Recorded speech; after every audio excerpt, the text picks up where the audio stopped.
politique fii Sénégal faagaagal nañ la li ñuy wax ni histoire la ci Serigne Cheikh lañ ko tàmbalee ba muy dugg ci politique ñu bari comprendre duñ ko woon dañ doon wax naan Serigne du politique mais quelques années après gannaaw ba ñu bàyyeek ñi nga xamante ni ragaluñ yàlla ay franc-maçon lañ toq imaan amuñu ko jiite suñu réew mi depuis indépendance gis nañu résultat yi bu ñu fàtte nag ni ñooñu doon jàppalu Serigne Cheikh di ko tëj di ko néewal doole parce que loolu lépp am na fi ña daan def loolu noonu jamonoy parti socialiste seeni héritier ñoo fi nekk ba tey dugg doomi daara yi ci langue politique bi ak sëriñ si arrangé wu leen te daañu leen combattre par tous les moyens lii faa mu leer ndax ñoom li ñu gëm mooy kilifa diine yi dañoo war a toog seen roq bu ñu intéressé wu ci anam gi ñu yoree réew mi seen yoon newu ci ndax dañoo am influence donc nañu toog rek yem ci yàlla nee na yonent bi nee na bu ñu amee soxla wax ko nguur gi mu fajal leen ko lii la politiciens yi mës a jàppee suñu kilifa diine yi ñu ci mel ne nag sëñ Moustapha dañ na ñoom dañuy créer seen parti dem yóotu pouvoir ndax ci réew mi lañ bokk ñu ràññee ko itam ci kuy opposé waa nguur malgré appel yu bari yu ko Macky Sall def puisque nag dañoo nekk ci réew moo xam ni ñu ko yor dañoo am benn philosophie benn ngëm-ngëm mooy ku àndul ak ñoom daañ la jéem a faagaakal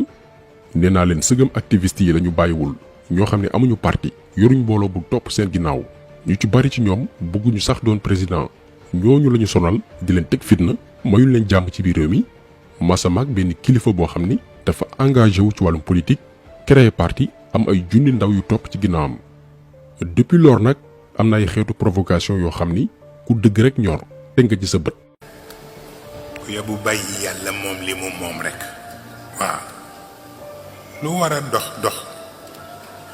ci des nag maa ngi leen di ñaan ñu bàyyi provocation yi maa ngi leen koy ñaan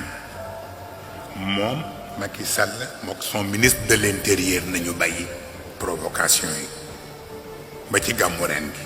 kàddu yi gàmmu 2019 la woon li ko waraloon nag mooy Aly Ngouille Ndiaye dafa yebaloon ay takk der ngir ñu arrêté cortège yu sëñ Moustapha mais souvent genre sabotage yooyu noonu liñ ci jublu mooy riposte daldi am ay jàmbaarloo juddu ñu wut ku ñu collé motif diaboliser ko ba Sénégalais yépp jàppee ko nitu fitna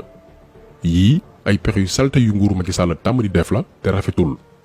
déjà réussiroon nañ ko ak waa PUR ci campagne présidentielle yu 2019 yi ca Tambacounda ba am ñu ñàkk seen bakkan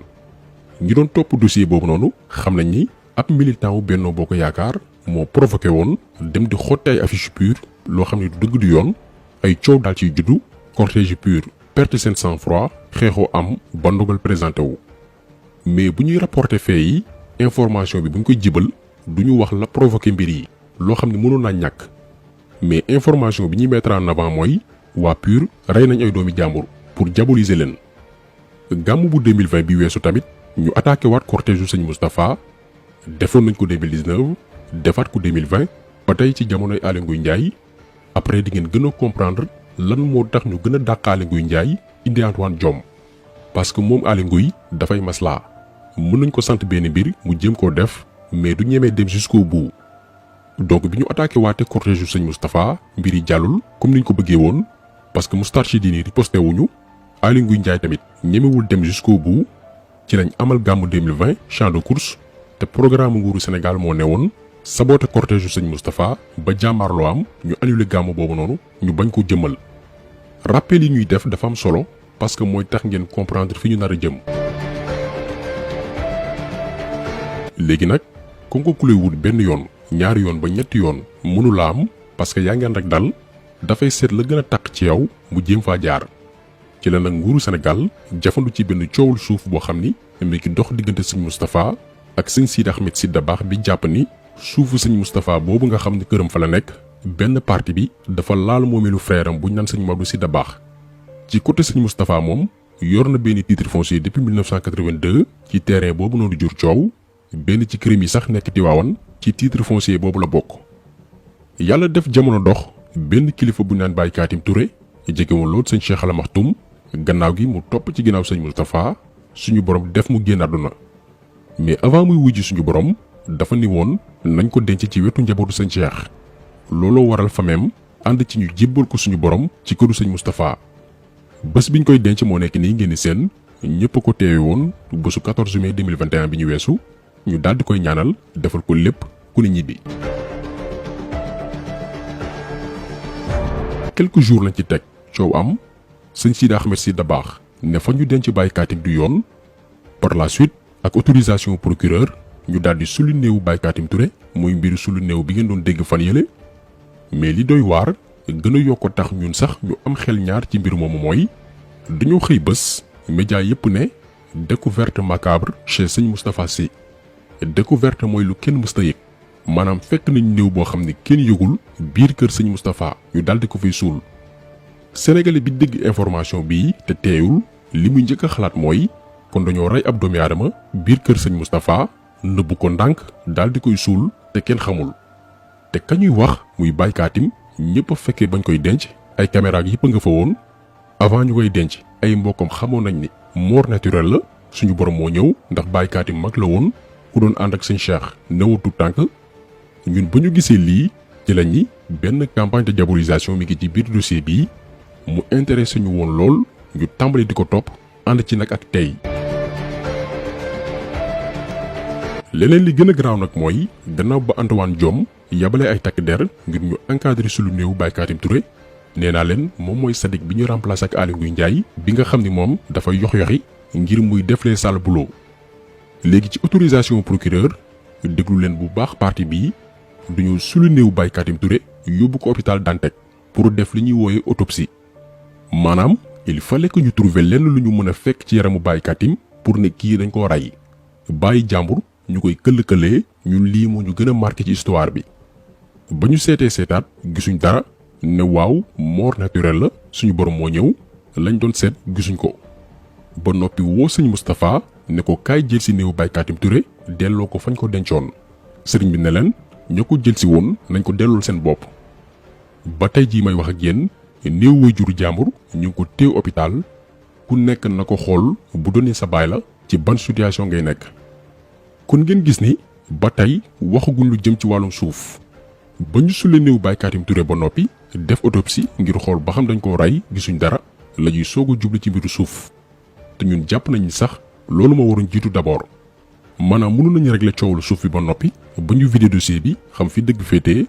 procureur ak ministre de l'intérieur door a xool ba xam dañuy sulli néew bi yóbbu ko feneen wala dañ ko fay bàyyi te coow di jib mais dañu sulli ba noppi gendarmerie soog a mën a enquête daal di conclure ni fa ñu suuloon Baye Katim titre foncier wu sëñ Moustapha la bokk ñu daal di koy woo moom sëñ bi ne ko mu ñëw yóbbu néew ba fa mu nekkoon mu ne leen ña ko fa jëlee nañ ko fa delloo. mais par la suite beneen camp bi nga xamante nii àndu ci ne sëñ Moustapha moom suuf soosu noonu dañu opposé wu ci résultat wu enquête boobu noonu loolu moo waral procès bi war a am le 26 août bii ñu dëgmal.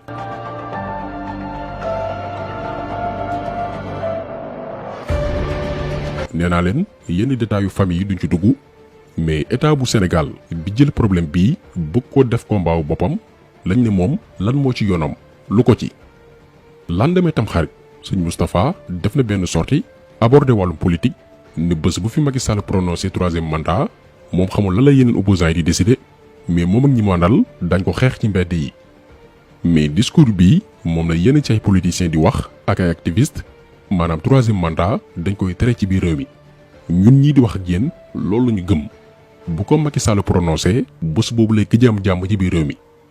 sëñ Moustapha yamu ci mais dafa convoqué ñi bokk ci moom Tiwaawan ba ci mag yi nga xam ne ñoo doon wattu kaaraange sëñ Cheikh parce que tamit buñ lay fexeel da ngay jël say matukaay mu woo leen Tiwaawan ngir waxtaan. ministre de l'intérieur comme moom dañ ko fay indi ngir muy def li Aly Ngouille Ndiaye ñemewul woon daal di envoyé ay éléments yu dul jeex Tiwaawan. ba da ngay yaakaar ni guerre moo fi am mooy image yi ngeen di seen.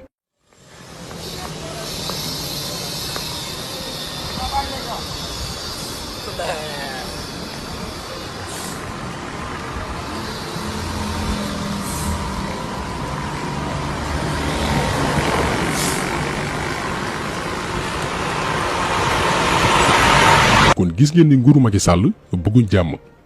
tas na parti politique yi. jaxase na mbootaayu tàggat yaram yi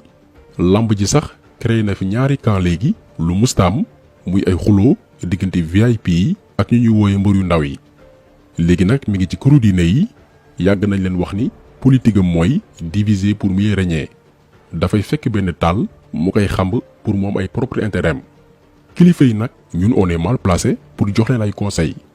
yaakaar naa ni këru diine boo jël am na ay mag yu mën a dox tànki jàmm rawatina ci mbir mi bala làmbaay di ñaaw ne serait-ce que pour ñu noppal taalibe yi nga xamante nii tàmbali nañ dugg ci mbir yi te mën naa déborder. suñu objectif nag moo newoon leeral campagne de manipulation bi nga xamante ni ñu koy amal ba mu leer ci bopp abonné yi ñuy suivre ñoom ñi nga xam ne lépp lu mën a xew dañ naan tekk di ñu déglu ñu ne leen fee nii la demee après ku nekk mën nga def sa propre interprétation. kon taxu solo bi tey loolu woon ñu ngi leen di gërëm di leen jaajëfal di leen di rëj incha allah beneen yoon ci beneen jàngat jaa ngeen jëf.